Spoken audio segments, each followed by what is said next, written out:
ja peagi saame minema hakata.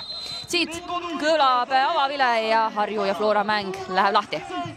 Voorus Kalju vastu tuli tagasi põhikoosseisu pärast paari mängu vahetust sekkumist, aga siit Kuraksinet pall kasti, poom ja veeretab selle palli ikkagi nii nõrgalt. Aga noore mängijana samamoodi ei olnud lihtne ennast sinna sisse kuidagi murda.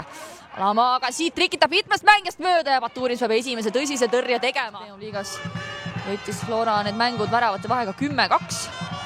Kui siin Flora on nüüd vastase kastis ja Baturinsil on korraks päris keeruline seal pärast mingisugust proovib sealt löögile minna, praegu väga hästi ei saa, aga kombineerib Flora ikka vastase kastis, lõpuks paneb Järve kuidagi pea vahele, nüüd sealt tahetakse penaltit ja niimoodi ka vile kõlab Joonas Janovitsi suus ja seal nüüd mingisugune tallumine pidi olema.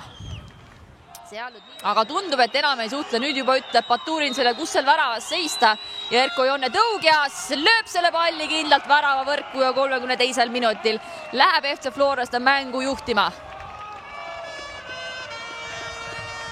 Rauno Sappinen ei teenitud penalti, seal kaevats talle siis kuidagi selga hüppas või selga lõi ja Tõugias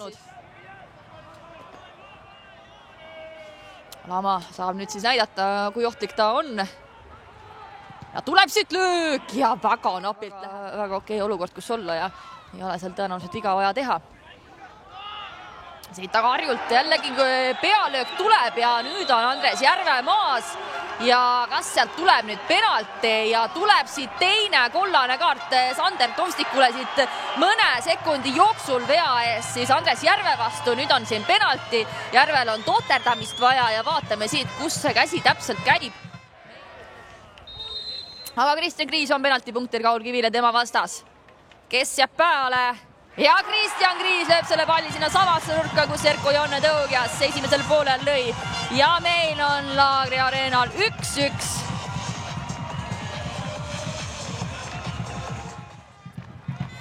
Järvel käsi püsti ja nurgalöök teele. Bergman saab löögile ja sealt napilt mööda. Kummal korda saata. Jällegi tagumisse tsooni. Võitluse peal ja sealt Poomilt katse tuleb, aga väravast. Nüüd ollakse paremal äärel Reida. On Reidal ka korralik purakis jalas on, aga praegu poolt päris löögikoht. Siit aga võimalus ja Markus Poom 67. minutil.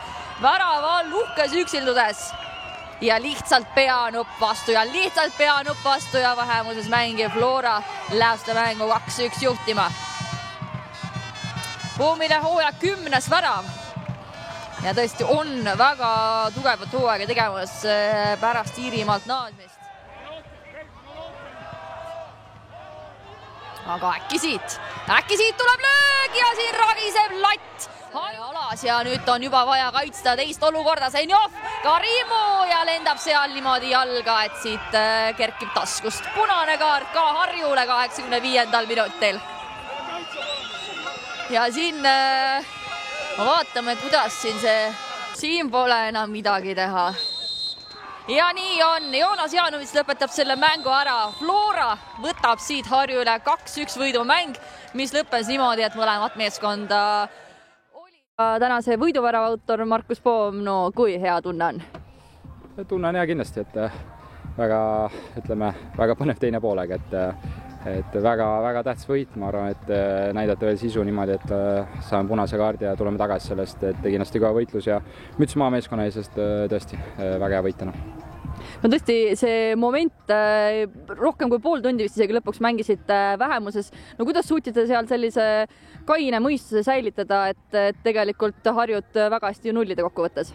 Jah, ega mingid momendid nagu Harjult eksid ja lõid seal lõpus latti, et oli väga raske kindlasti ja ma arvan, see uus kunstmurga väga kiiresti pall liigub, et see võib-olla aitas ka Harjut seal lõpus, aga tõesti, ma arvan, me püüsime hästi ja me oleme õnneks ka see aasta kogenud juba seda 10 mängimist, et saime hakkama.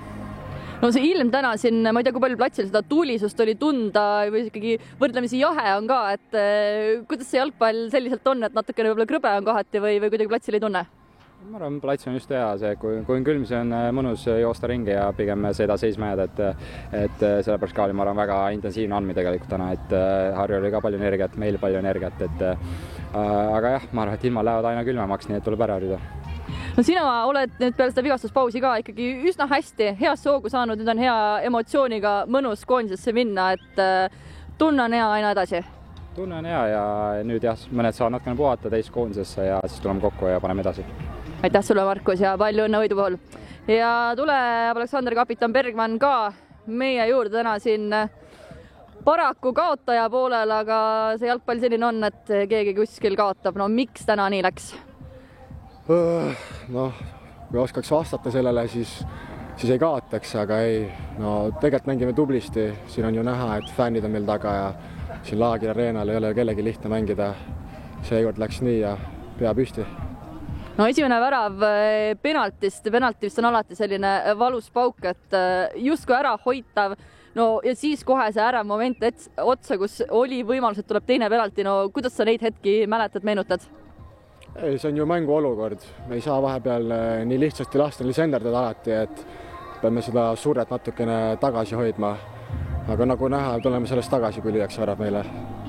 No tõesti, teisel poolel saite viigivärav kätte samamoodi penaltist, siis ei vastane vähemusse ka. No miks te ei suutnud Florat maha murda? Kiitus Florale, nad on heas sats, nagu näha siin juba Eestis väga kõva tasemel ja peame natukene lihtsamini mängima, et vahepeal teeme liiga keeruliseid asju. Kokkuvõttes, millega saab mängu puhul rahul olla? No kindlasti midagi ju leiab siit, mida head kaasa võtta ja nii-öelda koondise pausi ajal natukene mõtiskleda selle peale.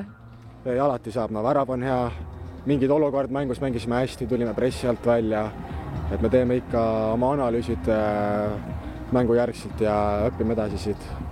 No sinul ka tegelikult pigem hea hoog selja taga, no tõsi, viimased mängud olete küll kaotanud, aga isiklikult ka, ma usun, et tunned ennast hästi, siit vist nagu ikka alati hea koondisesse minna, et selline hea mängutuhin on sees. Ja alati see mänguaeg on kõige tähtsam, et see on iga mängu unistus, et 90 mängida ja õnneks ma saan ka seda teha.